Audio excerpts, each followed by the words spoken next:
Eu estava vendo um vídeo depois da final da Copa Libertadores, jogou Fluminense e Boca Júnior, né?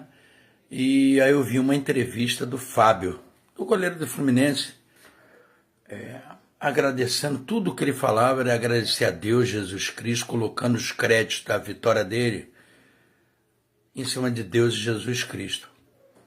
Como se Deus e Jesus só olhassem para o time deles e não protegesse ou olhasse pelo time adversário, pelas pessoas do lado de lá. Eu fiquei pensando como as pessoas, muita gente, não se dão valor ou não se acham suficientes para merecer as conquistas.